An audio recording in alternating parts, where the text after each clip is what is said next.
And perhaps this is where I can help you a bit, and this is then you'll need to go and get some help. So it's also having a referral service.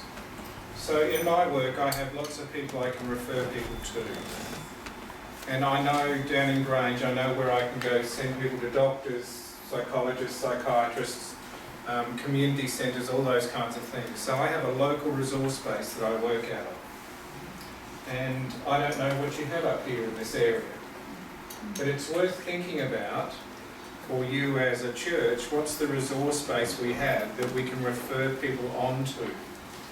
What are some of the lists? Who are the people we can send people to? Because you'll get people that you can actually provide good pastoral care to, but you'll also need to send them on, or for other resources, that kind of stuff. So it's worth thinking about that as a congregation. Do you have a list of people you can refer on to or think on to? Well, I would suggest it's something you build up as a congregation and something that gets updated. So I update mine each year. And in some cases I'll ring people and say, you still in service, just to make sure it's happening. So I know when I refer people there, they'll get a service and they'll be looked after. But again, I'm always looking to develop that resource base. The problem if you don't have a resource base is you end up being it. And that's a problem.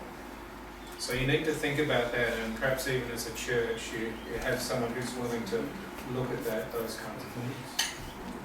Now I brought along some books today that I would use as resources. You can't take them. I keep losing books. But I found these really useful in the area of depression. And I'll just go through them quickly. You will have heard of Taming the Black Dog.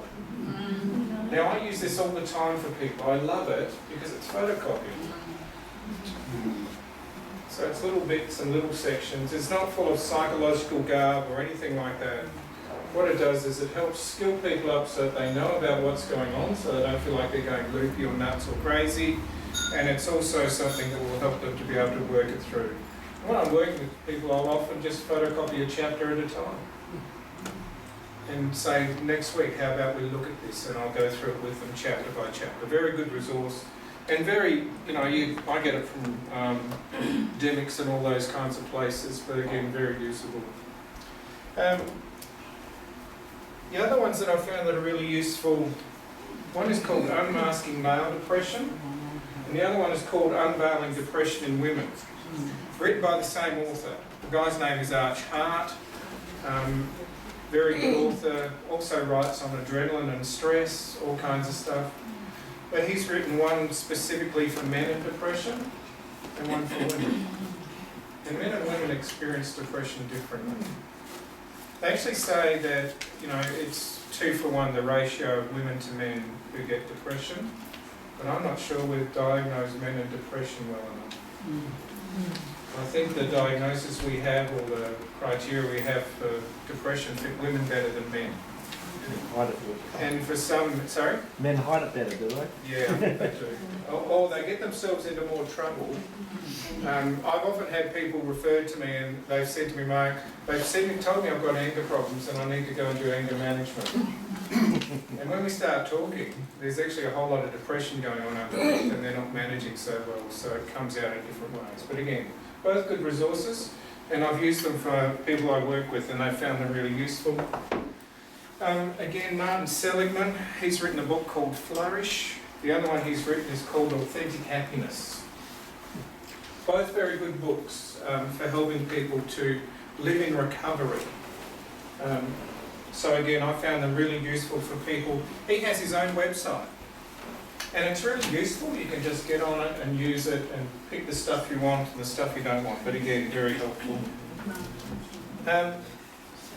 We're going to talk about grieving, but I found this book called Grieving and Mental Illness. I'm not sure you can get it. You have to really search to get it. But for a lot of people, when you're diagnosed as having a mental illness, there's lots of loss and change you go through. And for a lot of people, it can be one of those things that kicks people into depression, simply because we don't often recognise it as being an issue. So again, this is written by a lady who's from Canada, had a master's in social work, was doing well, and then suddenly developed her own bipolar illness, and as she was going through, she reckoned, gee, I'm grieving. So I wrote about it. But a very good resource in that regard. For the older men, don't call me grumpy. I like that one. Edited by Francis McNeil, so he's been around for a long time. But again, you know, for a lot of men, the second highest suicide rate is in older men. Yep. It's still younger men who are 18 to 24 who have the highest suicide rate, and then it's the older men who have the next highest suicide rate. So there's something for men when they get older in their retirement years and they're trying to manage, but again, often causes depression, and along comes the kind of the thoughts of suicide and stuff as well. So it's worth reading for older men, and perhaps for you women who are trying to manage a grumpy old man. I've just come across this book called Overcoming Depression, called The Curse of the Strong. It's a really interesting book. You can get it from Mediacom. It's written by a psychiatrist from England, but he has some interesting things to say about depression that I haven't read before. And we'll use some of that today, but again, very good resource. And again, also, The Wild at Heart, John Eldridge, people read that? Yeah, for men. And the one for women is Captivating. And again, I think for a lot of people, it's really important to understand who we are in light of God. I am really sick of hearing about self-esteem, to tell the truth. And the self-esteem movement has been ticking along for a number of years, and I don't think it's done people much good. And they're now starting to talk about people having self-compassion, which is a very different idea. So self-esteem works off the idea that if I tell myself I'm good enough for long enough, it'll work. Now, I reckon that's the biggest load of crap I've ever heard. Self-compassion works off the idea of being gentle on yourself and accepting what's going on and being able to make mistakes and then being able to recover from it. So, quite different. But again, these books actually help people to build up a different picture of who they are so they can actually work their way through whatever's going on for them, but good resources. And again, coping with grief. We're going to talk about grieving stuff today. Again, I always keep one of these around for people because I often find people are not recognising the grieving stuff they're going through. And when they don't recognise it or it's not named, it builds up huge amounts of stress and they can tip over often into depression. So it's good to be aware of that kind of stuff, and we'll talk about that. And this other one I've just come across as well is by a paper that was put out by an author, by a guy called Bruce Stevens. But again, he talks about self-compassion as being important and a real buffer to depression. It sounds interesting, doesn't it? So can I ask you a question? Yep. What about the happiness trap? Do you like that? No, I don't like the happiness trap either.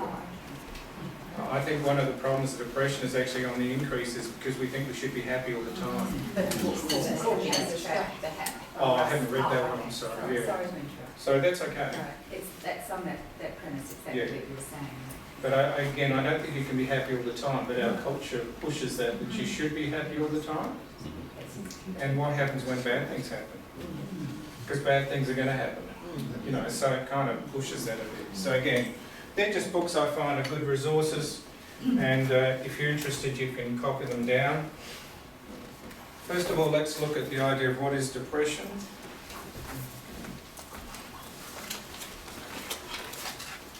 Can't see those around.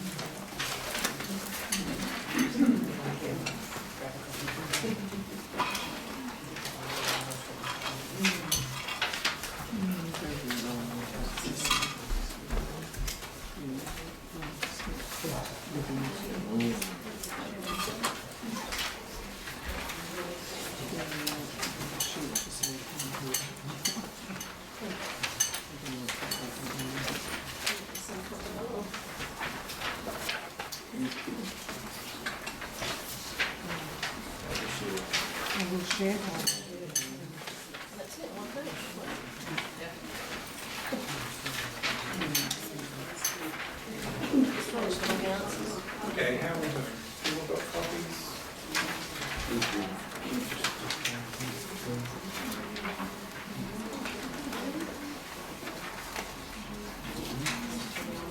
We've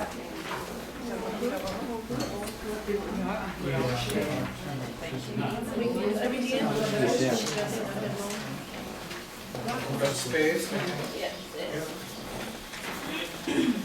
Okay. So depression is a little bit different to people feeling sad or down. And we all have sad or down days. That's going to be a reality, isn't it? Depression is something quite different to that because it's actually often mood driven.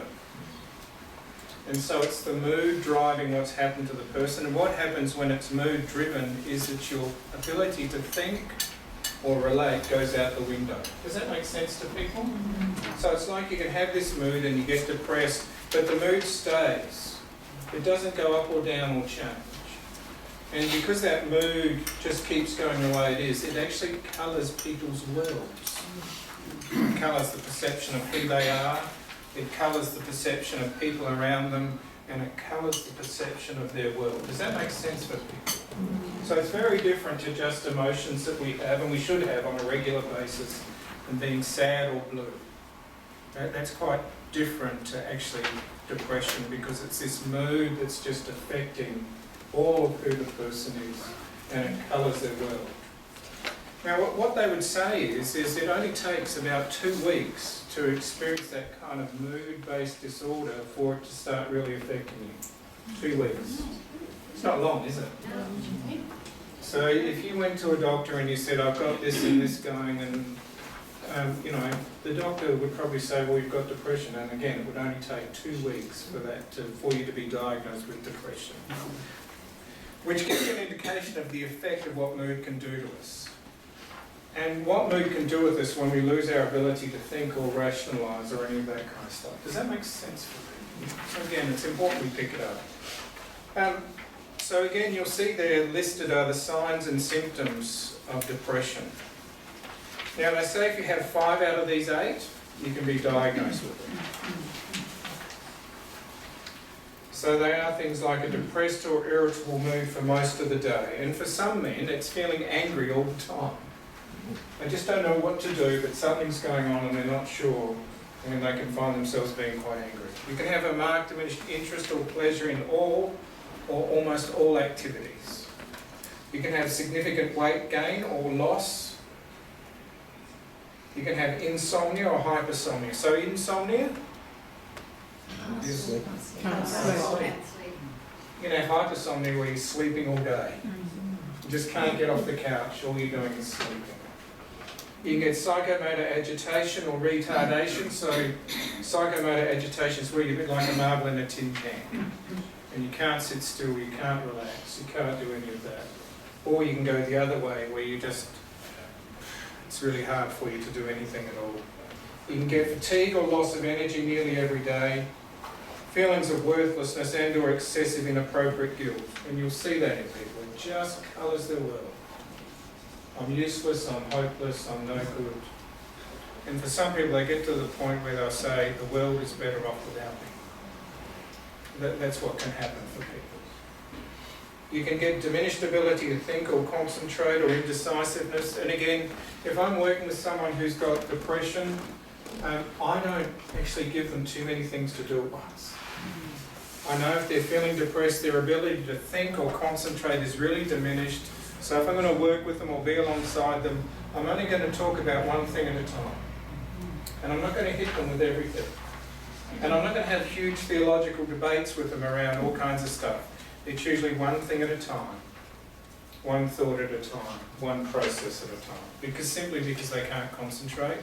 And if you give people too much, what are they going to feel like? Overwhelmed. Overwhelmed? Worse. Worse. Yeah. And it's usually they'll get a sense of, this is useless, this is hopeless, why am I even trying? So it's a fine balance that you need to be aware of that. And for some people, they can get recurrent thoughts of death or suicide plans and suicide attempts. So suicide can be very much a part of, if the depression keeps going, keep colouring the person's world, they can actually get to the point of feeling suicidal, thinking about it, planning it, and even attempting it. And again, we still have quite high suicide rates. I think last year it was 2,600 and something odd people suicided. So it's quite high. Is that in South Australia or? In Australia. In Australia, right. So, and yet, you know, the car accident stuff where people are killed in car accidents, it's actually less, but we focus more on that than we do on the other, which staggers me sometimes. I'm not sure why, but we get more caught up in one than the other, and I think that's a bit strange to me. So again, they're all the signs and symptoms. Now again, the reason I bring this up for you is because what the stats would actually say is that people are often have depression running, but it's never named for them. It's never actually named. I think they say, you know, 1 in 4 people will get some form of mental health problem. But half of those people won't get any help. And so a lot of the time, you know, I'll come across people and I'm working with them, providing pastoral care, all that kind of stuff, and I'm picking up they've got depression. One of the things I'm going to help them do is to name it. And so I keep the signs and symptoms close by me. In fact, I use a lot of the Beyond Blue stuff. Have you got the Beyond Blue stuff here? No, the Beyond Blue stuff, the material is really good. You can actually order it online. They'll send you a whole bunch of stuff on it, and it's actually very usable, but often I'll keep just the little pamphlets on depression or anxiety. But again, it helps me then to find out what, you know, I say to people, I think this is what's happening for you. Do you think you need some help? How about we go to a GP? All that kind of stuff. Does that? So again, it's often, people don't realise they've got this running. They're simply trying to do their best with what's going on for them. And it's often not named. But it's really helpful to name it. Because if you name it, you can actually help people to get some help. And again, that's really important. Who's experienced depression? What's it like? Mine was related to my illness. Yep. So my physical illness triggered the depression, and it was mainly involved with pain and inability to cope with that, and feeling of hopelessness and darkness and confusion. Yeah. Lot of crying. A lot of crying. And once you got things under control? Well, I've just reduced it now. Right. Okay. Antidepressants. Antidepressants. So I'll start going off that. Yeah. Because my condition is under control. Is under control as well. But you can hear it's fairly debilitating, can't you? Yeah. And the sooner you get help, the better it actually is to start working through some of the issues. And again, we need to be aware of that as pastoral carers. Yeah. And again, it's really useful to be able to do that. Now, I've just talked about medication a bit as well. I would have a lot of my people who are on medication and they find it really useful. Some of the problems with antidepressants that you need to be aware of is that for some antidepressants it takes 6 to 8 weeks for them to kick in. So it's a while. And the unfortunate thing that happens for people is you experience the side effects before you experience the effects. So often what happens for people is they say, I've got all these side effects and it's not working. Well, it's going to take a while to work, and they go off it.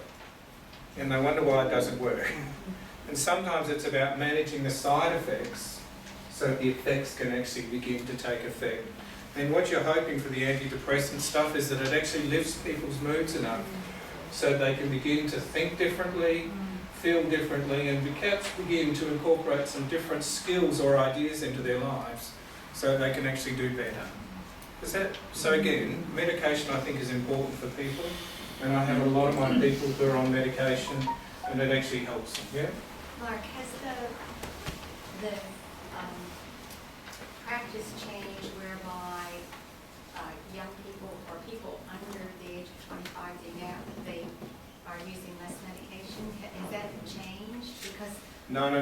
The rates of medication usage have gone up, and I'll talk about that in a minute. But the rates of medication in younger people have gone up because the rates of depression have gone down. So if you talk to Carol, who works in a school, she would have kids as young as 9 who are diagnosed as having depression and who are on medication. well, the reason I asked that is Yeah. because several years ago when I was doing a disability course, I'm sorry.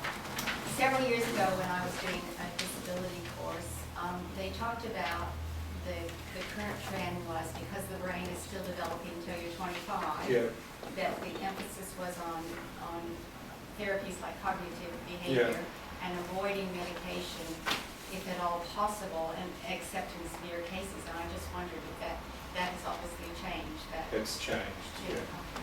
And so you'll find a lot of young kids are on medication simply because the age of onset has come down quite dramatically.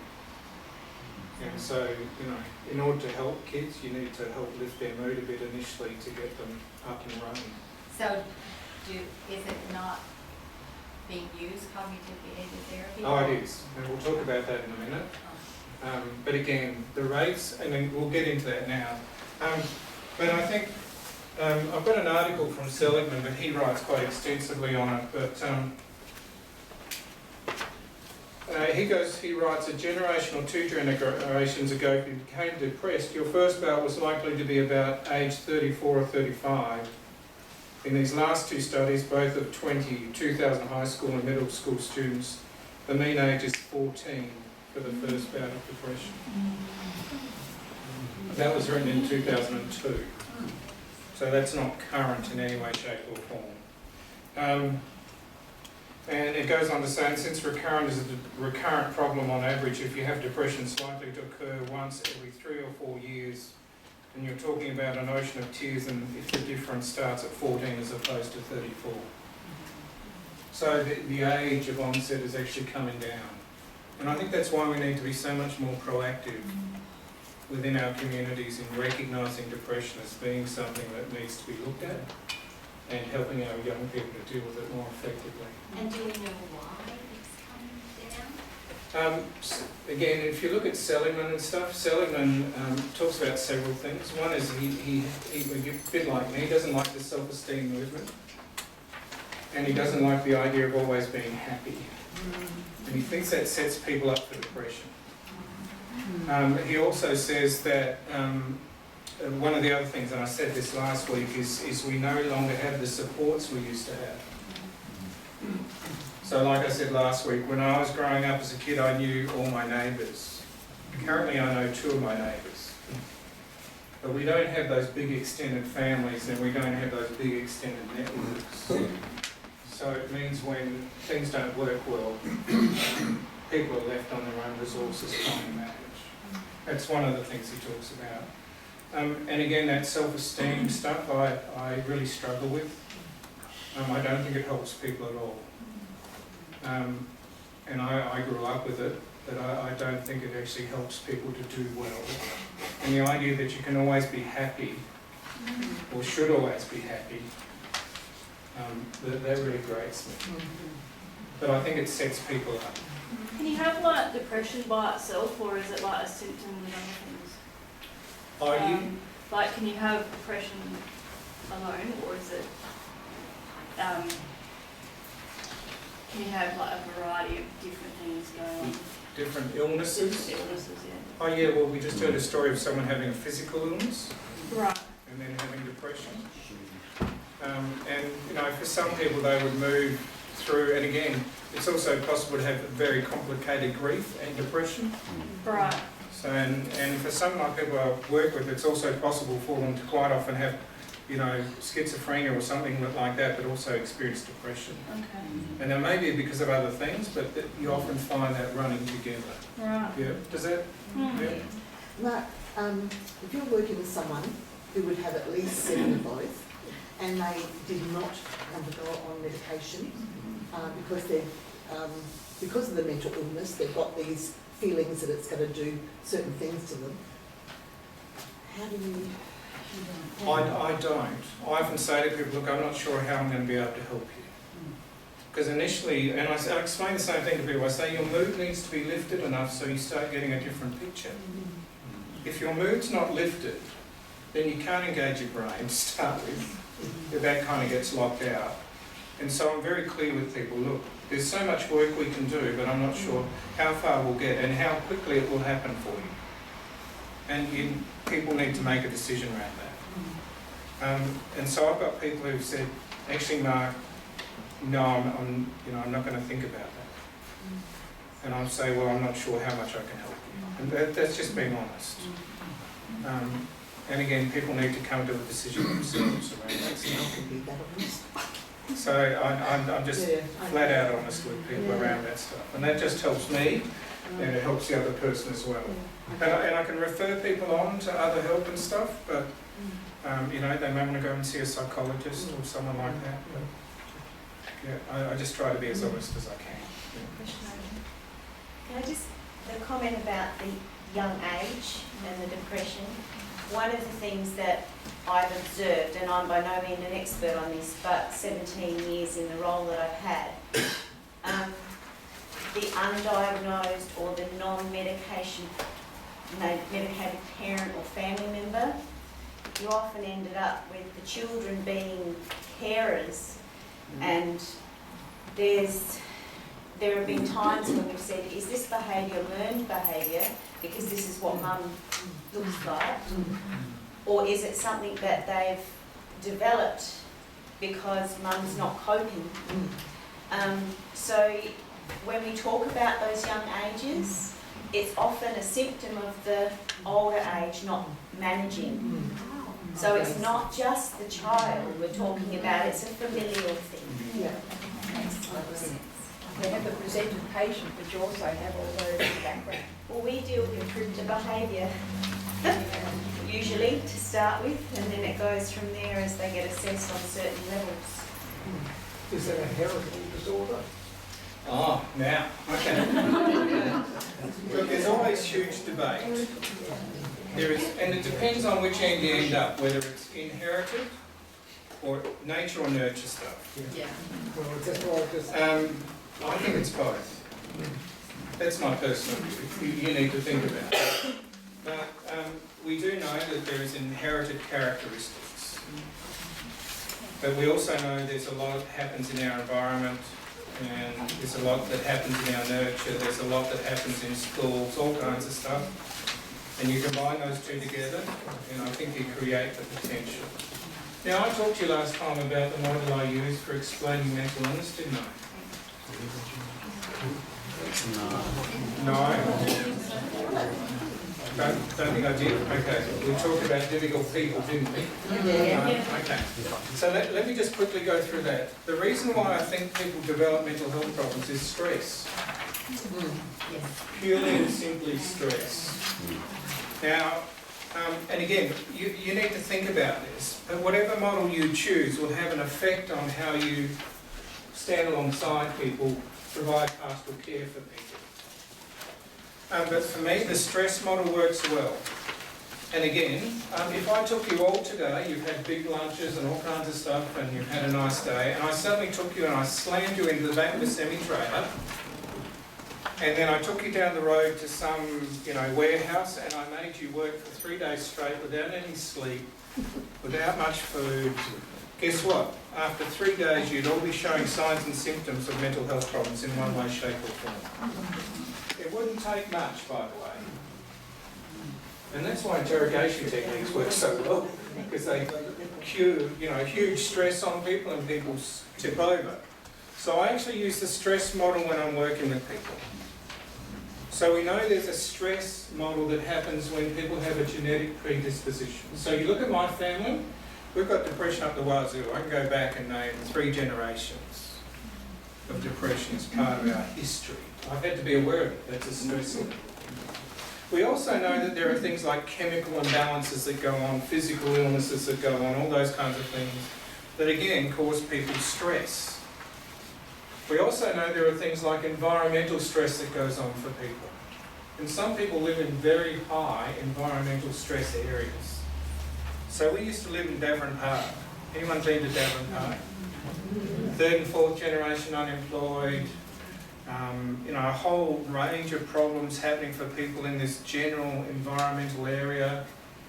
And the idea that used to come out of Davern Park was, can anything good come out of Davern Park?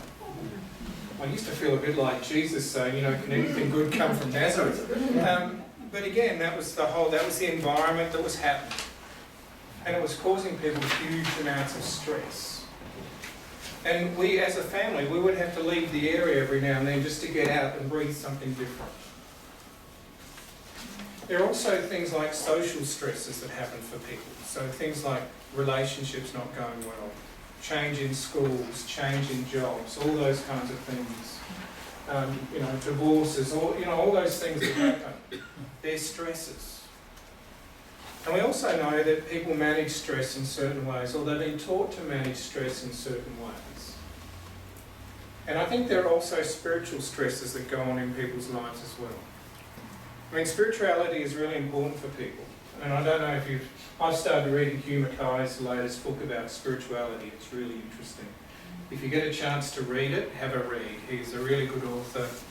He's an Australian researcher, social researcher, but he talks a lot about spirituality. But spirituality is really important for people. It gives people meaning, purpose, identity, all kinds of things. And when that goes out the window, it's another huge stress on people's lives. So you put stress upon stress upon stress upon stress, and guess what? People tip. Does that make sense for you? Now, I like the model because what it says is it's not actually just your fault. And if you just pull up your socks a bit, and get on with it, you'll be okay. And if you probably told me to do that, I'd probably belch you. It doesn't sound good, does it? So again, what it does for me is it helps externalise it and put it out there for people. And then it helps them to start looking at some of the areas where they can actually do something about what's going on for them. Now, you can't do much about genetics. That's a given, isn't it? But you can do stuff about these other stresses in your life. And it may be that you need to learn new techniques for managing relationships or conflict or just doing life that help you to stay in your upper positive range they talk about. And so again, it's this idea of how do we help people to kind of be able to deal with that. But that's the model I use, and I find it really helpful because it reduces some of the stigma. And it helps people to put it out there so it's not locked inside. Does that make sense for people? And again, you've got to think about the models you use in your pastoral care when you're working with people who have mental health problems. Because if you have a particular idea, you may be loading up shame or stigma. And I've often had it for people where, they've gone to churches and they've been welcomed with open arms. But as soon as problems start happening, it's, you're not praying enough. Or you're backsliding, or you're not doing the right thing, or and so for people they walk away feeling a bit kind of, this is hopeless, this is useless. Does it make sense for me? So again, you need to think about the models you use because it impacts on the people you work with, especially around mental health, because mental health is loaded with that stigma stuff. And you need to think about what model you would use. And again, I almost had an argument with someone just recently. They wanted to tell me it was all spiritual. And they just wanted to pray for the person and, do the demon busting stuff. And I said, well, how will that help them? And I said, what will happen if you pray for them and they get well? What will you do then? And they had no idea what was the next steps. So again, you need to think about the models you use and how it affects people. And take the time to do that. Because again, mental health comes with its own load. I'd love one day to get to the point where people can talk about having a mental health problem like they talk about someone having had a broken leg. But we don't at the moment. That's, we talk about depression and anxiety easier, but we don't talk about the others very well at all. So again, we need to think about the models we use so that we don't actually load up stigma or shame. And take the time to think about that. All right, now the sheet of paper you've got comes from, where's it gone? Someone's stolen it already? No. Comes from this book, Overcoming Depression. This is the one from Mediacom. Written by a kind of an eccentric psychiatrist, I reckon. I read it and I think, wow, there's some stuff going on for you, buddy. But he says some really interesting stuff about depression and what's going on for people. And I've just given you one sheet of the notes for you to take away. But if you go down to the third paragraph on page 6, he says, one more important fact, depressive illness, or at least the commonest form, which is that caused by stress, nearly always happens to one type of person. So much so, in fact, that it allows me my little party piece in interviews with patients, which is to tell them about their personality before they tell me. It's interesting, isn't it? Normally in a psychiatric assessment, one is expected to make inquiries about aspects of the patient's personality. I never bother because it's nearly always the same. He goes on to say, and you can hear that kind of eccentricity in his... he or she will have the following personality characteristics: moral strength, reliability, diligence, strong conscience, strong sense of responsibility, a tendency to focus on the needs of others before one's own, sensitivity, vulnerability to criticism, self-esteem dependent on the evaluation of others.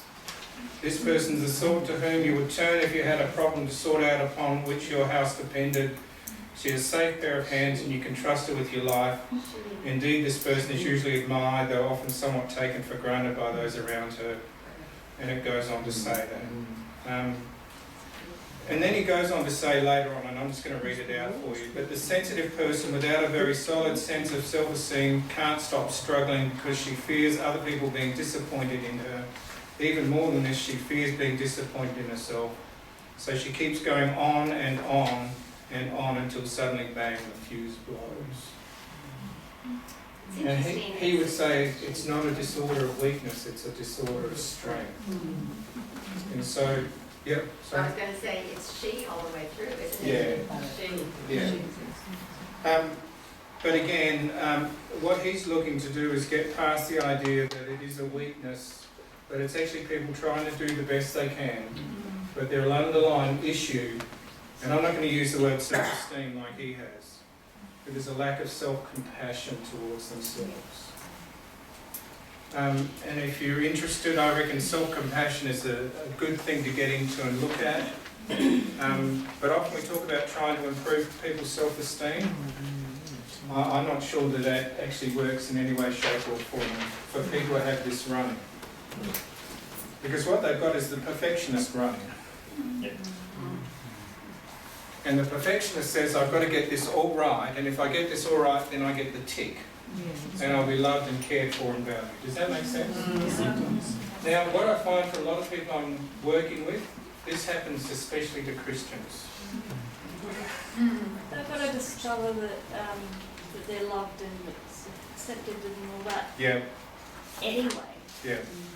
Without all of this. Yeah, that's right. But it's something they've built their lives on. And so for a lot of people, they run around trying to get the tick. That's what they've been taught. And the trouble is eventually you're going to go bang. Because you just can't.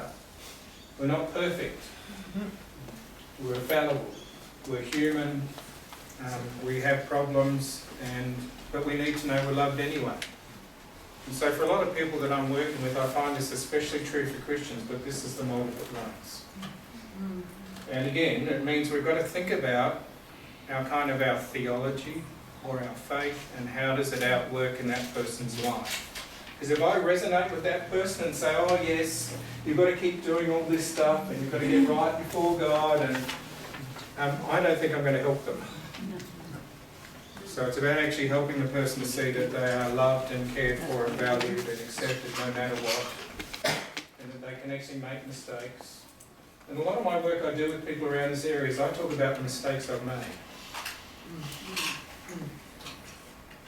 And that I've been able to find that I'm loved and cared for in it, and I'm able to grow in it. Does that make sense with you? But again, for a lot of people I find they've got this stuff running. And it's that performance trap, the inner critic they often talk about. Last week in the notes I gave you on boundaries, you'll find there's stuff there on the inner critic. If you've read it, or if you haven't read it, I suggest you read it. But it talks about the inner critic going on for people. And for a lot of people, they have this inner critic running and running and running, and it never gives them space. And it usually pushes them to the point of experiencing quite severe depression. And so again, it's an idea to keep in mind as you work with people. Do they have the inner critic running? And how is it affecting them? And how is it affecting the way they live their lives? And is it pushing them? Yeah? If you were to put this scenario in front of someone who obviously would have to be in a fairly reasonable place to take it on board, in other words, they couldn't be in a truly depressed state because you're saying, oh, you can't take it. Yeah. Right? Do you ever do that and they say, that's me? Yeah, I do. I actually take this and I say, and sometimes I'll hear their stories, and you hear the stories of trying to do, and then crashing, and you'll hear that. I like to say to them, do you think you're stuck in the performance trap? Or the perfectionist trap? And I'll go, what do you mean? And I'll actually ask them and I'll say to them, well, often we can get caught in the idea that if we do all this, we'll be loved. And again, today, if I had more time, I'd actually get you to actually list what the perfect Christian is like. Yeah, and we fill it up probably what it means to be the perfect Christian. And it would be things like always loving, always caring, never making a mistake, always available, always what? Just always. Always. And the other thing that goes with it is never. So what I find for people is it's always, and then never. Never makes a mistake, never gives up, never. And those two go together and create what I call, psychologists would call, the inner critic. And when that's running, it's no wonder people get depressed, because it's very powerful for them to be aware of. But I will do that with people, and I'll start getting them to think about it. I don't go in too hard to start with, because I don't want to tear away the thing that's kept them going all these years. You've got to be careful with that, because if you tear away one system, you've got to make sure you've got another system in place. So I'll start talking about like the perfect Christian, trying to get the ticks.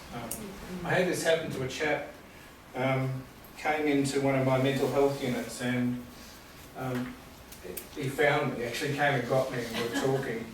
And he said, Mark, I really want to make a change, but I just can't do it. I've tried and I've tried and I've tried and I've tried and I've tried. And I suggested to him, well, perhaps you're trying to get the tick. And from there we had that conversation. But it made sense to him that this is what's going on. And he had a Christian faith, and I said, perhaps you need to rethink that God loves you no matter what. And that God wants, the best for you.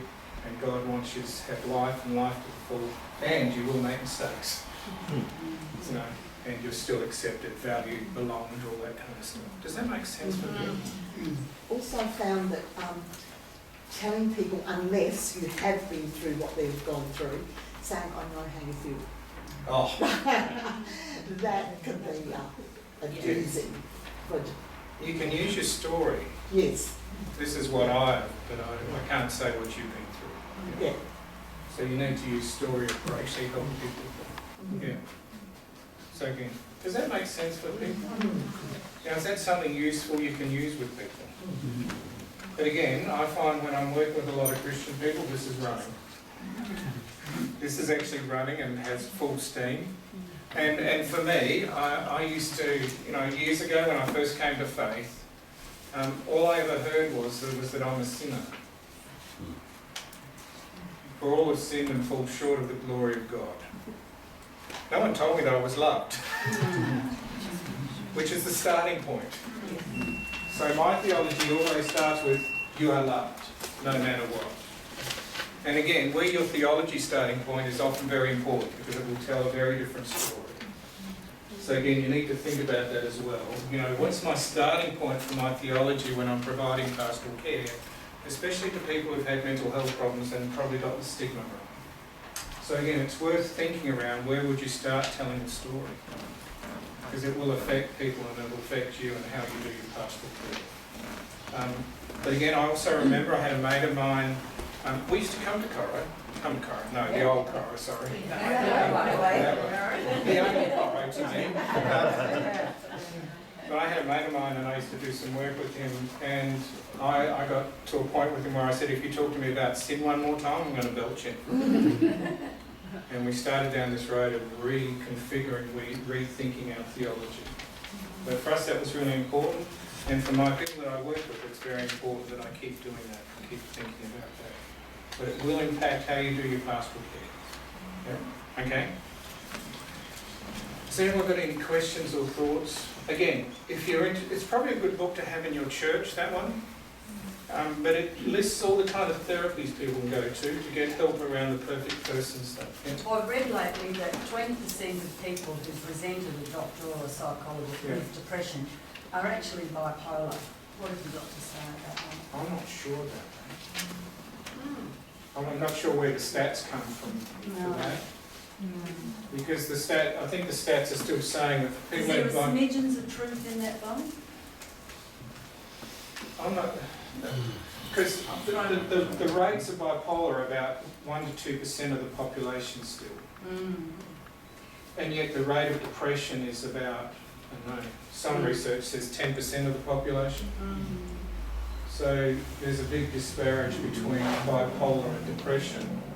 And the only way you'll know that people have bipolar is for them to go high and then come down again. That's the only way you're going to know. But on that point, just put that aside for a second, I know about bipolar 1 and bipolar 2, and psychotic thing with 1 and highs with the bipolar 2. But is there a hyper, shall we say, that comes just with depression, apart from the bipolar? Well, the hyper you may get for some people is that perfectionism, inadequate driving stuff. Just say that again. The hyper that the hyper may come from people trying to drive out of the depression. Because depression's not fun to be in. No. Does anyone like being depressed? That's interesting what you're saying now. But it may be the perfectionist kind of stuff driving to get people better. The trouble with that is you drive so far and then you're going to crash again. That answers mine. Does that answer the question? It answers where I'm coming from. All right, okay. Is there in the mental health illness diagnosis, in mental health there's many different types of mental health illness. Oh, yes. Is there a tendency from time to time to have one that's a little bit more trendy or recognizable, or there's a phase where everybody is diagnosed? What I'm trying to say is, it's other fashions in mental health. The reason I'm asking this is because when my oldest son was about 7, it seemed like every child in his school had to have a puffer, because suddenly everyone had respiratory problems and everybody had a puffer. And I remember saying to Keith, my husband, I think he's just got a cold. I don't think he needs a puffer. But it seemed like every time you went to the doctor, your child was prescribed, if you had any sort of respiratory complaint, with a Ventolin puffer. And that's why I'm wondering, in mental health, are there sort of mental health illnesses as Trends? the trends are that are trendy, or is it because the way to diagnose them is becoming more and more exact, and so we can actually pinpoint and say, yes, it is that? Well, I'm hoping that it is that. At the moment, I notice in the wards and units I'm working in, one of the things we're really dealing with is drug-induced psychosis. You know, Explain about what that means. It's not just the drugs. People already have stresses. Right. That's going to be the case. But then they take drugs on top of it, and it's enough to tip them into psychosis or schizophrenia. And often what happens is people do the drug thing and it tips them into psychosis. If it's just the drug, that's okay. Yeah. If it tips them into psychosis and after a few days they withdraw from the drug, Right. and then they come back to whatever is normal for them. So we're dealing with a lot of that lately, the drug-induced stuff, and then people come in with all kinds of problems, but the drugs have tipped them over, and then after a while they get clear of the drugs and their psychosis resolves, and then they're on their way. Psychosis is their state of mind? Is that what Psychosis is, well, we tend to use psychosis and not schizophrenia, Okay. and we'll talk about that later on down the track, but it's really hard to give someone a diagnosis of schizophrenia. Right. And it's not something people want to do just out of hand. So, it's still one of those, and with good reason, it's one of those, mental health problems that carries a huge bag of stigma. So we are really reluctant to kind of say, yes, you've got schizophrenia, when it could actually just be they've had the drugs, it's tipped them over, and it gets out of their system and off they go. They've still got huge amounts of other stresses they haven't dealt with, but the drugs have actually tipped them over. Yeah. And we see a lot of people now coming into our units with that. And the ice stuff is really bad.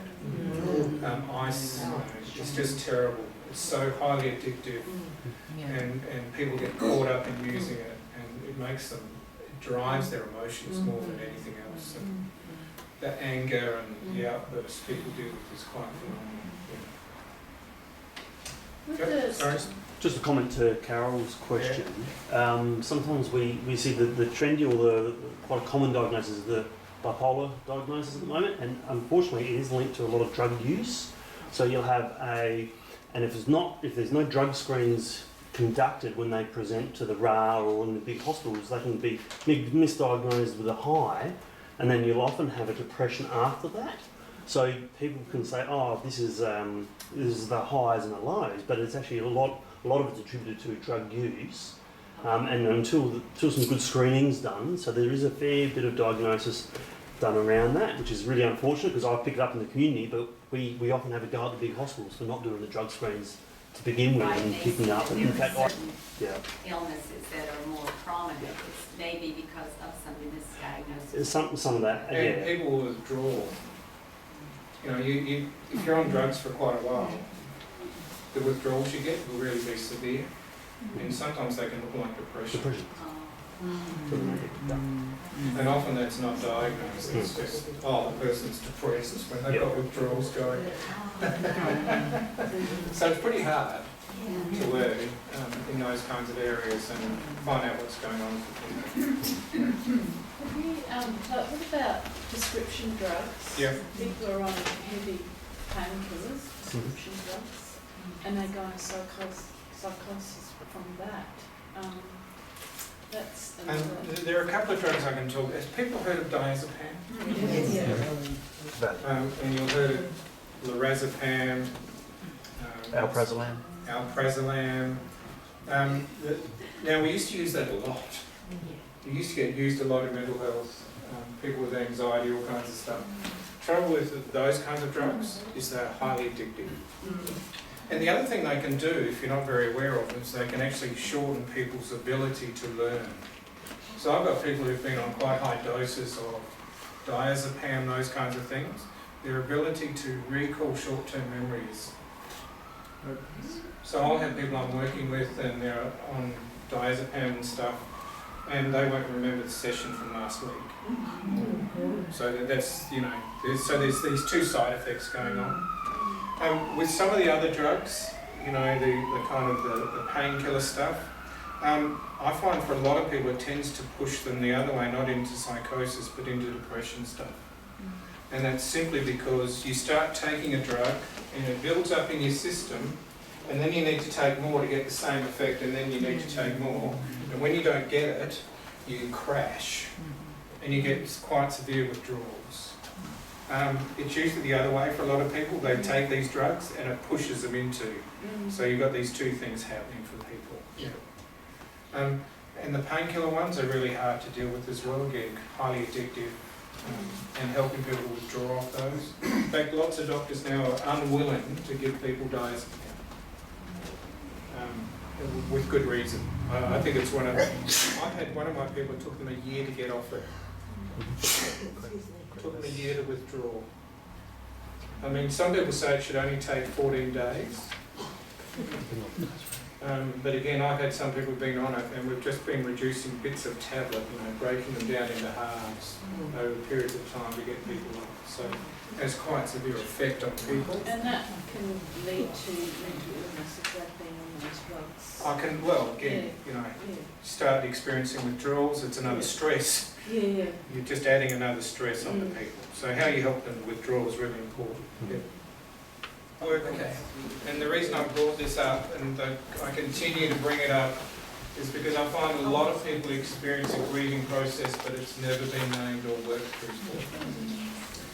Now, again, you only have to go back, 100 years ago, and we would have recognised grieving as being an important thing. Women would have worn black for a year, men would have worn black armbands. There would have been a whole lot of respect around burials, all that kind of stuff would have gone on. People would have had rituals to help them through that grieving process. We don't have that anymore. We just don't. grieving is not seen as being a good thing. I think it's a very good thing. I think grieving is one of those important tools we have that helps us to live life well. But when it's not recognised, or not named, or not valued, then it creates an extra stress for people. And so people can have a stress upon a stress. We started running groups on grieving and mental illness. And we found for a lot of our people, we would run a 10-week seminar on a series. But just for people experiencing mental illness, you know, the loss or change stuff, they would list 40 losses or changes they went through because they were diagnosed as having a mental illness. And they weren't little losses. You know, loss of family, loss of friends, loss of status, loss of employment. Some people it was loss of home, loss of the ability to concentrate, change in lifestyle, having to take medications, all kinds of stuff. But it goes on and on and on with quite severe losses.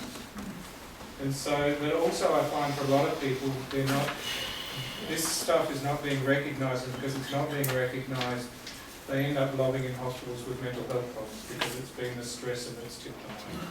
Does that make sense to you? So again, for me, it's quite a big part of my work. And what I often find for people is because this grieving stuff is not being recognised, one of the major things they'll tip into is depression. They'll actually tip into a depressive illness because this stuff is not recognised or named or valued or hinted at. And for me, you know, our Christian heritage has it up the wazoo, this grieving stuff. If you start reading Psalms, over, I think 57% of Psalms is a lament. And it's a lament where people are able to come before God and say, God, I am so ticked off with you, I'm so ticked off with the world, all this stuff is happening to me, and it gets named, but God is allowed in. And then you hear these other stories, but I will continue to praise you and give you thanks, and you know, you find people working through that grieving process. And again, you'll find it a lot throughout our scriptures that it's actually important. You know. And the other thing I find for people is often because they're not allowed to grieve, God is locked out. And I often hear people say, I should be able to deal with this better, mate. And I think, well, really? Okay. But again, it's something that's important and often not named. And I found when I help people to deal with the grieving stuff, again, it reduces one of the stress loads. It helps them to actually kind of lift that depression so they can start living their life differently. And again, that's really important for people. We all go through loss and change. But again, it's really not listened to or known. And again, all I have to ask you is one question about how long do you think someone should grieve over the death of someone close to them? There's no rules. There's no rules. No worries with you, As long as they know. Everyone's different. Everyone's different. Well, I mean, you get 3 days for leave from work, for brief leave if you're really fortunate. But they did some research in Victoria and went around and asked people, how long do you think you should grieve over the death of someone close to you? And guess what the results were? 2 weeks. Joking. 2 weeks. Which means what's happened is we've actually not valued the grieving process, so it's come down in our priorities, which means people are left having to grieve on their own or trying to manage it or trying to get through it. And not every 2 people are the same. Not everyone, yeah. What about the grief that kids feel when their parents divorce? Oh, it's severe. It's for a lot of kids I know it's an abandonment. And it's having to decide sides for kids. And the problem with kids is they often feel like they're the centre of the world, and therefore anything bad that happens must be their fault. So you get that happening as well. So the divorce stuff on kids is just high, and it's not actually named. And this is where the remedial writing stuff comes in really handy for kids. You know, with a lot of kids, I don't work much with kids, but when I have, we'll often do the painting, the writing, the drawing, all that kind of stuff to help kids to be able to deal with it, to name it, to work it through. But again, that's really high. And again, I often wonder whether our divorce rates have actually climbed, but I wonder whether that's another reason why kids are actually getting depressed. Because their whole world is kind of detached or pulled apart. Parents don't often see that, unfortunately, but it happens. Yeah. Does that make sense so far? So what I've given you is the first few pages of the notes that I would use for people around grieving and mental illness, but I also use it when I come across people who have loss and change that's happened that hasn't been recognised for. Now the first part of these notes are actually helping people to realise that there is grief and that this is a normal situation and it happens. And so, again, feel free to use these notes. You may come across people and you hear their story and you think there's some unresolved grief here. Use these notes, I don't mind, or use, some of the coping with grief stuff, those little books, this kind of stuff. I know Mal McKissick is one of the gurus of grief in our Australian culture. But even these little books, they're not big. But they pack a punch because they start helping people to understand that there is some grief going on for them. So the first page there is actually someone grieving. And I actually read this out to people. And I say to them, I think you're grieving. And they'll go, what do you mean, Mark? Come on, I've got depression, I'm not grieving. And so I'll actually read it out. And then I'll ask people, where does this fit with you? And they'll say to me, Mark, I think I'm grieving. And they start getting a picture that perhaps there is grief going on for them. But it often is not named in mental health arena, by the way. It's not named. It's actually not named within the mental health arena as being an important issue. I get referrals now from people because they say, you better go and see Mark, he deals with the grief stuff. We don't, but again, it's not often named and not often kind of valued. So helping people to understand that is really important. I find sometimes it doesn't get named within Christian circles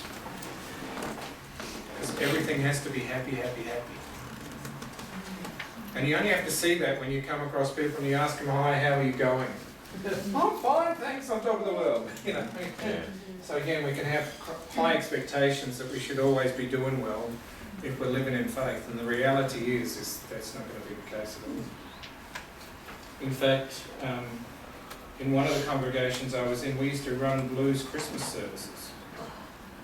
Simply because we realised that there were a lot of people who would be alone or isolated, that Christmas wasn't a fun time for them, and that things weren't going well, they're expected to be family events and that may not be good as well. But we used to go 50, 60 people to. And I'm down at Grange at the moment, and I'm thinking I'm probably going to run one again at Christmas down at Grange, when I can find some time to fit it all in somewhere. But, for me that's really important, because it's often not named as being important. But again, yeah? So what do you do when you have a blues Christmas? What do you do? Oh, there is a service to acknowledge that things may not be going well, but God is still in it. And so we give people the opportunity to name those things, and then we give people an opportunity to bring those things, often, to the front of the church, to light candles, and to acknowledge God is present in them. And then there's often a chance for people to have prayer around, how will God be present for you? And how would you like God to be present for you during this time? And it's that simple. And it just helps people to realise that they don't have to be alone. And usually when you have 50 or 60 people together, they suddenly start realising, gee, this is common. Yeah. I know the Blackwood United Church has run Yeah. before. Yeah. And you think of divorced people and all those kinds of things that happen, there's often quite a lot of isolation around Christmas time, those kinds of things for people. So anyway, I'll get them and I'll read this out to them. And there's a question there and I say, does this sound familiar to you? And guess what? They often do. They say, Mark, this is really familiar to me. This is what's going on. And so I start suggesting to them that perhaps this is the signs and symptoms of perhaps their grieving. I also start to tell them that grieving is actually a good thing. And the way I kind of explain it is that grief is a good thing because what it does is puts us on our butt. kind of like hitting the wall. But then it gives us the opportunity to start asking questions around some of the losses and changes. What do we want to do with those now that life has changed? So it puts us in a different place where we can ask different questions about, now that this has happened, how do I want to live my life? Do I want to try and get it all back?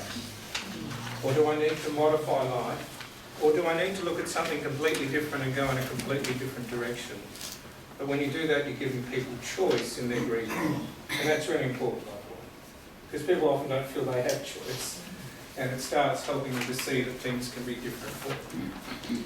You'll see over the page about what is grief like, which is all those signs and symptoms. And you'll see there's a lot involved in the grieving process. So you'll see there's all kinds of emotions involved in people, and for people they often tell me it's a bit like being chucked in a cement mixer, all your emotions and someone speeding the damn thing up. Because all your emotions are kind of chucked around and tossed around, and you often wonder where you're going and what's happening. But there can be a whole range of emotions that people experience, and that's quite normal and natural. There are all kinds of physical symptoms people can get. Now for me, I know when I've started grieving or a grieving process because I get oversensitive to noise.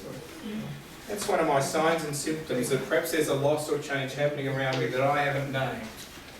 And Carol will tell you, you can be in the car and the radio will be turned down to just about nothing and I will still hear it and it will still annoy the crap out of me. But it's one of the signs and symptoms for me that I've learned to recognise that perhaps there's a loss or change coming and I need to be aware of it. And again, for a lot of the work I'll do with people, I'll actually help them to understand the signs and symptoms so they can pick what's going on.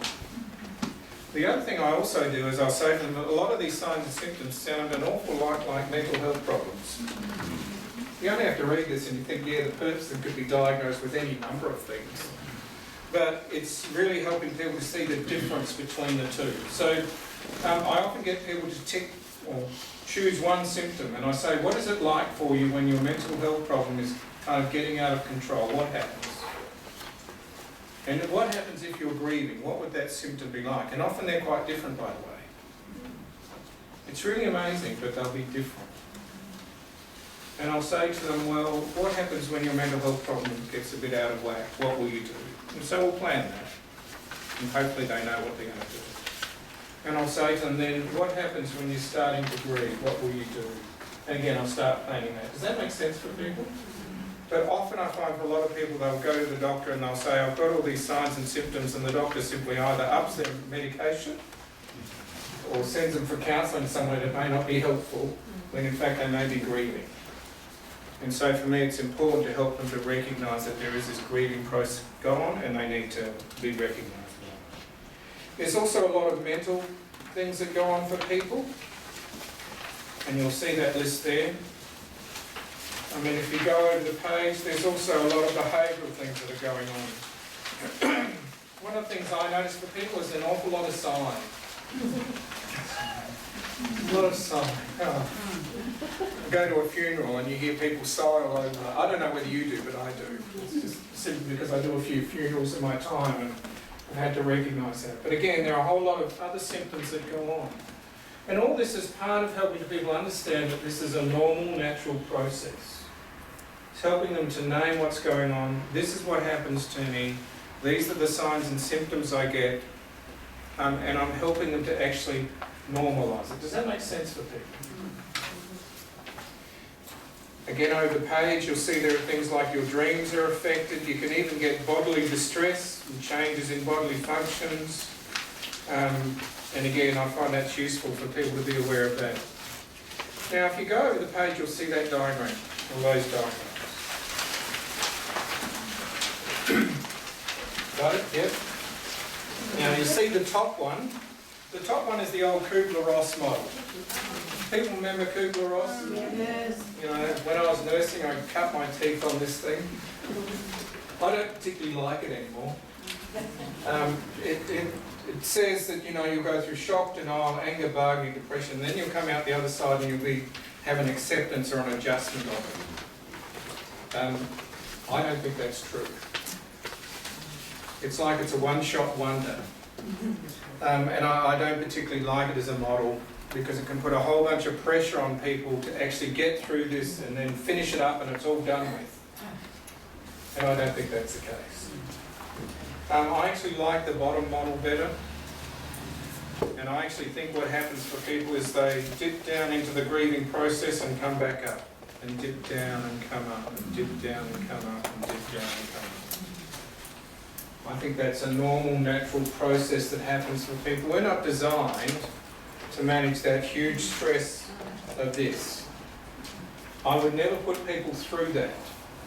In fact, when I'm working with people and we're doing the grieving stuff, we get breaks. We're not talking about this for a little while. We've done some work on this, and we're going to talk about something different or do something completely different for a little while, because you need a break from this. You need a chance to process it, to reflect, to think. Does that make sense for people? And hopefully what happens over a period of time is that pain of grief gets less and less and less to the point where it comes up. And again, I use this example, and Carol knows I do, but her mum died when she was 17, which is a while ago. But every year, around the anniversary of her mum's death, she gets a little bit weepy and a little bit sad. And she may talk more about her mum, and so I'll start hearing stories again of her mum. Does that make sense to you? And that should be the process. But for a lot of people, what happens is they get stuck, so the pain stays the same. Which is an awful lot of stress when you think about it, isn't it? Does that make sense with you? So again, I want to explain to people that this is a normal, natural process. You don't have to get through it in one foul swoop. It's normal for you to grieve. And again, when anniversaries come back up, you'll dip down. You may go somewhere. In fact, I know at church this morning, I announced to the congregation that we've been married for 32 years. But I know there's one lady in our congregation, her hubby died last year. And I know I'm talking about that. That caused her some grief. And I needed to check on her afterwards that she was okay. Does that make sense? So again, it's this grieving stuff and loss and change happens. But it does start helping people to kind of be aware that this is the process and they can expect this to happen. And that would be quite normal. Yeah, again. The problem is when it stays the same, then I think people get stuck and it becomes what they call complicated grief. And what that means for people is that they're always living with that pain of the past being present in their lives. Is that? So again. Now, over the page is this, what they call a grief map. I'm sure some of you will have seen it. I use this all the time with people. If someone gets to refer to me and they talk to me and we pick up there's some loss or change. So one lady I worked with for a little while, she was in and out of hospital for over 4 years, had ECT, meds, all the kind of stuff. And then one of the nurses said to her, perhaps you better go and see Mark because you've obviously got some grieving stuff that you haven't worked through. When I talked to her, she'd had 2 stillborn births that she'd never been able to, kind of, they were simply taken away and kind of dealt with when she was left. So she had that kind of stuff going on. She had some abuse history going on in her family. She also had, her hubby hurt his back at work, and because he couldn't work, they lost the house. And because they lost the house, they had to shift, and they had to shift into a new area. Can you hear the loss and change that's going on? So she had loss upon loss of stuff going on. Now we use this to actually help us understand where she was in each step of the process. And I actually go through and I actually explain that this is kind of what people might go through. They might jump from various ones and they might go back every now and then, but this is kind of what people may go through. And when we first started working together, she actually said to me, Mark, I'm stuck in the depression stuff, but then I go into guilt and then I go into anger and my wheels just spin. But she could tell me where she was after we went through this and explained it. And most people can, by the way. They can tell me where they are in this particular model and what's going on. Now, for me, it's a really good model to work with because it's actually cooperating with the person. I'm not the expert coming along and saying, do you think this is a la-da-da-da? It's actually us working together. And what it does is help to pick up what are some of the issues that may be happening. And the first stuff that we dealt with her was the stillborn stuff. It's just, and the reality is you can only work with one loss or one change at a time. You can't work with 3 or 4 or 5. If you can do that, you are doing really well, but most of us can only work with one loss or one change at a time. So again, we went down and we did some ritual down at the cemetery, where we found out where the kids had actually been buried, and we did some ritual work, some prayer stuff around that, helped her to be able to say, and one of the things she felt she needed to say was sorry, she let them down, but she also was then able to claim forgiveness and those kinds of things. But we used prayer and all kinds of rituals. She wasn't particularly religious, by the way, but she wanted it. And again, so we're able to work on those kinds of things, but we used a lot of ritual through this. I mean, at that stage, I was able to use One Tree Hill United Church. It's a lovely old 100-year-old church, stained glass windows, all that kind of paraphernalia. But as we were working, we'd often go and light candles and say prayers and work through kind of stuff together. But it actually helped her. And again, what I'm suggesting is we have a whole lot of ritual stuff that we don't often use. But in grieving stuff, man, it works a treat. It kind of helps people to name what's going on, but also to be able to look at the forgiveness, the moving on, claiming different things, all kinds of stuff. So again, it's really important that we help people to be able to do that. Another lady I worked with, her husband had died, but she'd kept his ashes for 10 years or something. And suddenly she found herself having to shift house and wondering what she was going to do with the ashes. It's a big issue, by the way. What do you do with ashes, when you shift them? Because he loved the water, we actually went down to, where we used to go on holidays? Second Valley. And we actually scattered the ashes and the flour, and we had flowers, and magically the flowers went out. They didn't wash back on us or anything like that. But we're able to again use prayers and rituals around that, being able to say, yes, life is different now. Thank you for being there, all that kind of stuff. But again, we have that kind of stuff in bagfuls. We don't often use it. But people value it. But again, people can always tell me where they are in the process. They can always tell me, Mark, I'm here, I'm there. One person I work with, they say, Mark, I'm really pissed off and I'm really jealous today. And I said, why? And she said, well, I saw a couple walking down the street and I was so jealous that they were still walking hand in hand. And I was alone. Again, it gives you a place to be able to work around with people. Does that make sense with you? So again, a really good model, but it does help people to kind of work through the stress of the loss and the change and actually kind of keep working until they come up to a point where there is a beginning of hope. And guess what? Once people get hope, their depression moves. It's really amazing. But, people begin to get hope that there is life. There's perhaps a different way of living, a different way of being, but it does help people to be able to do that. The only thing is it takes time. You can't rush it. I wish you could, but you can't rush it. So if you're going to work with people and use this model, you're going to need to give people time. You'll need to make sure whether I can do this with people. But again, a very good tool, and again works in with our kind of our Christian faith of allowing people to be transformed, renewed, all those kinds of things, but using this as a model. Yeah. Mark, I was just thinking that that's a really good model for grief in general. Yeah. That with mental illness as well. Yeah. I use it for both. Contemplate. That would complicate things, wouldn't it? If you've already got something going on. But even people who've experienced mental health problems, like the lady I was working with, she was in an acute unit when I started working with her. She could understand this. It made sense to her, a little straight away. But this is what was happening. So I often find it's a model I can use in various settings.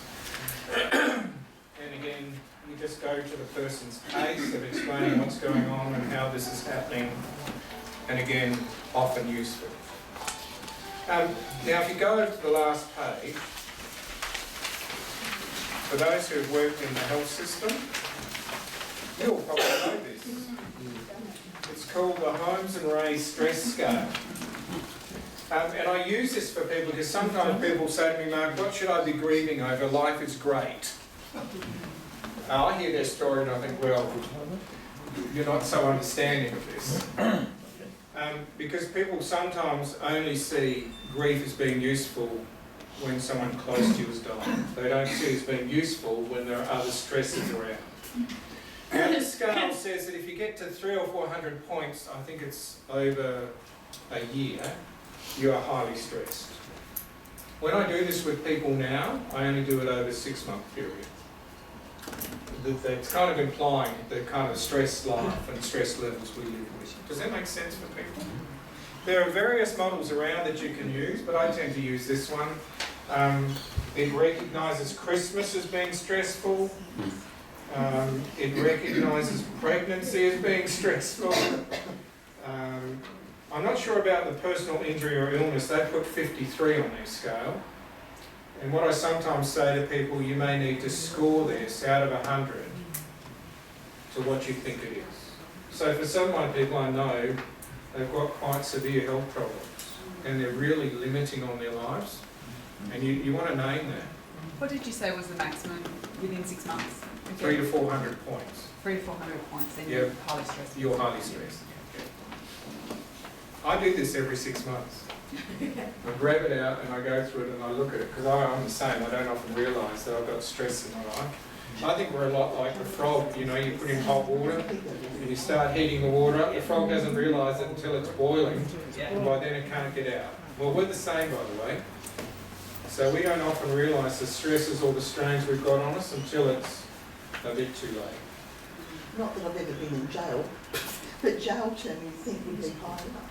It depends on how long people are in for and all that kind of stuff and what's happened to them. But I will ask people to give it a score. But it does help them to realise that perhaps there are some stresses, some losses, some changes that have gone on that they haven't recognised or named. And again, I'll use that for people.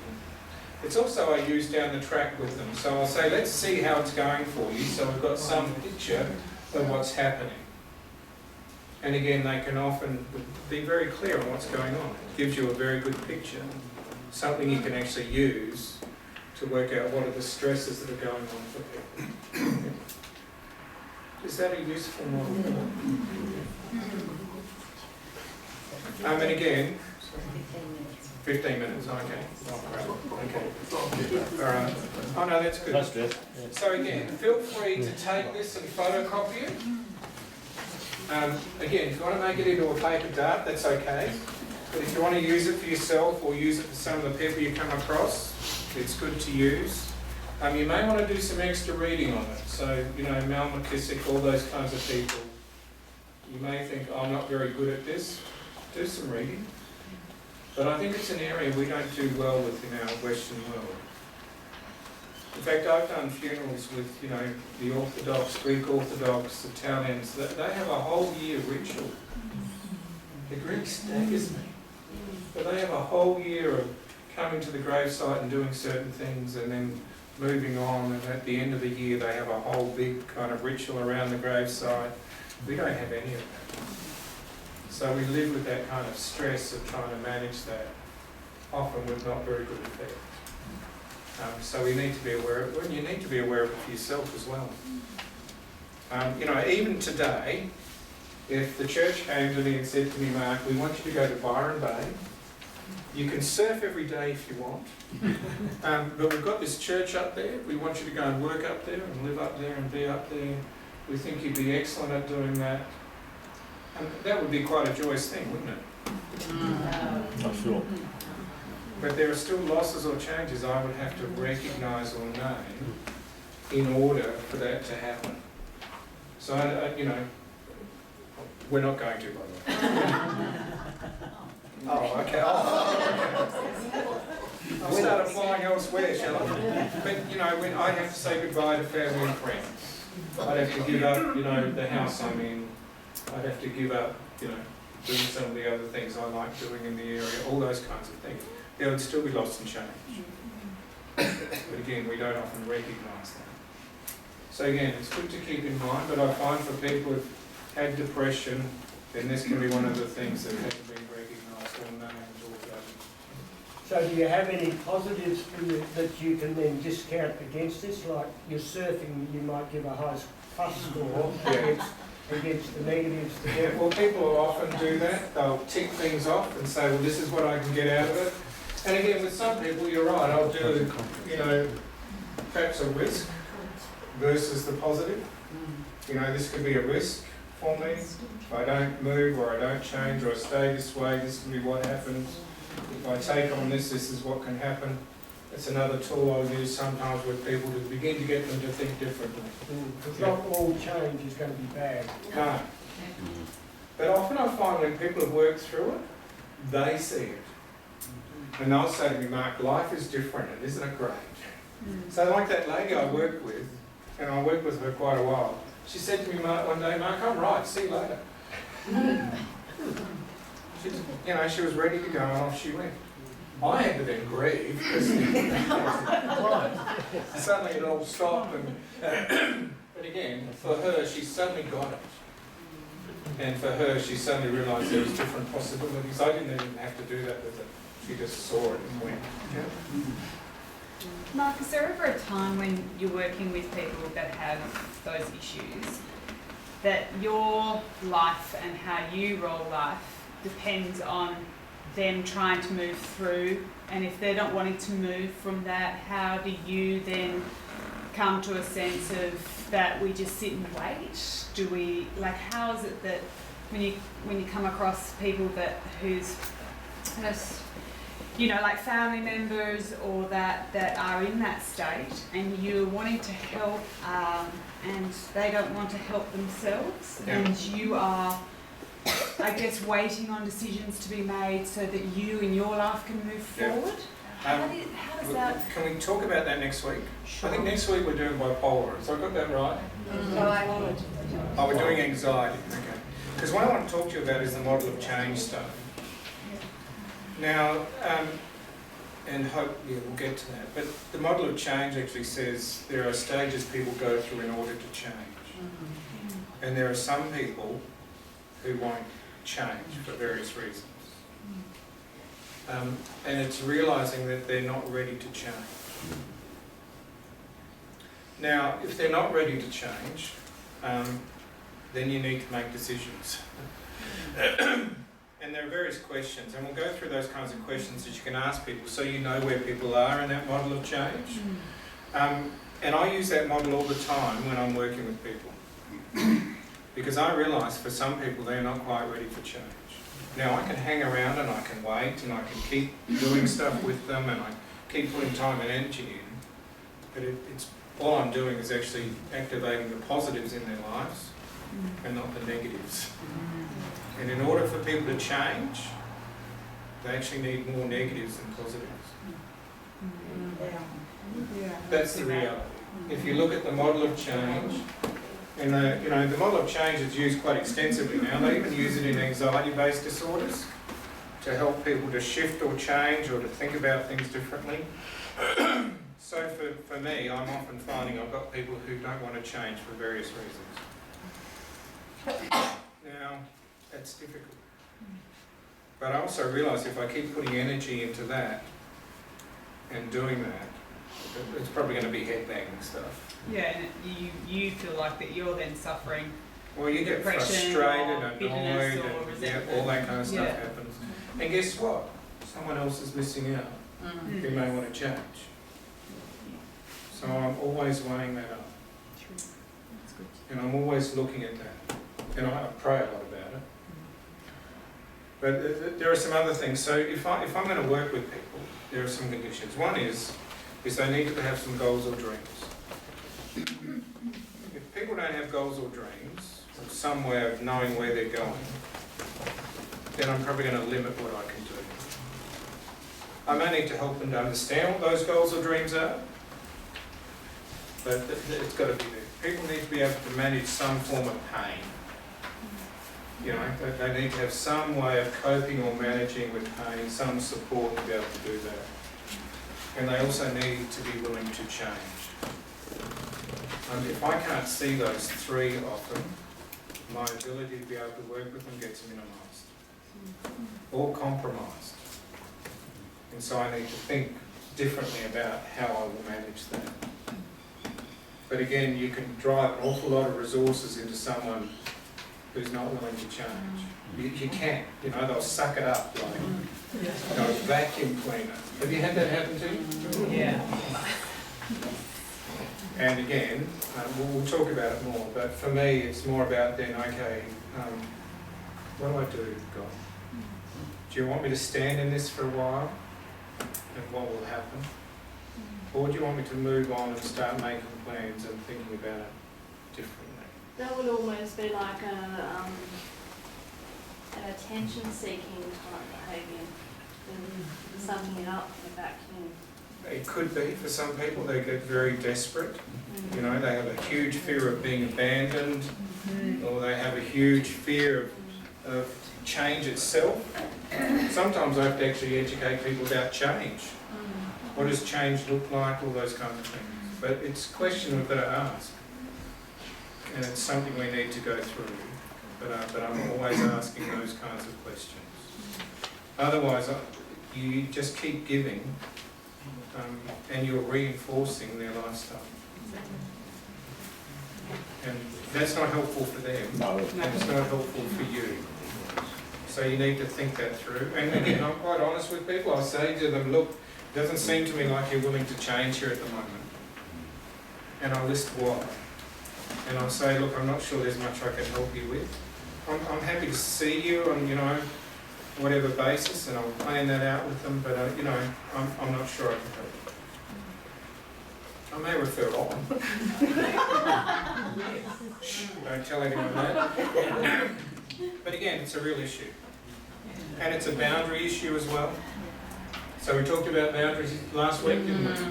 And it becomes a boundary issue for us as people in providing good pastoral care.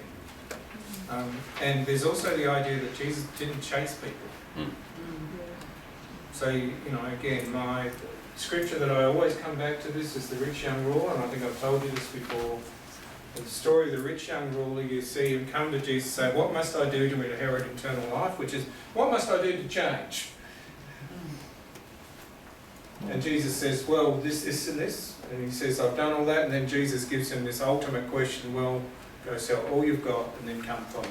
Put your life in me, not in those things. And the rich young ruler walks away. That's sad. That you don't see Jesus going, oh, it's okay, I didn't really mean that. He lets him go. And I would say that's an act of love to let that person go. You may not agree with me, but again, it's worth thinking the way through, because again, you can find yourself giving an awful lot when there are other people that may be over here saying, Mark, I'm ready to change, Mark, I'm ready, you know. I do that with my family members. I've got some family members that are not willing to change. I love them dearly, but I'm not sure I can do much for them. So for me, it's a matter of working that through. What can I best do? And for me, my decision is my immediate family is my most important thing. And I can put my time and effort into them. And, you know, we build on that, and we build on friends. But there are some family that I can't change them. I can't fix them. I'd love to. I'll get in there and tinker, but they probably tell me to, you know, go and take a flying jump. Does that make sense? Oh, yeah. Does it make sense to you guys? Yeah. So again, it's worth thinking through in your pastoral care about those kinds of things. And again, always getting support in it. Don't think you have to do it alone. If you've got someone and they're not willing to change or do things differently, you need to go and talk to someone and work it through. Never think you have to do it alone. If you think you have to do it alone, you've got, your boundaries are screwed. Sorry.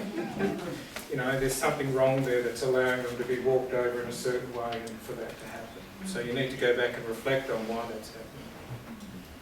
Okay. Sorry, we got a bit off track today, didn't we? I was going to talk about forgiveness. And I was going to talk about some of the cognitive behavioural therapy stuff. And I was going to talk about living in your upper positive range, but we may need to leave that there. I'm sorry about that. So next week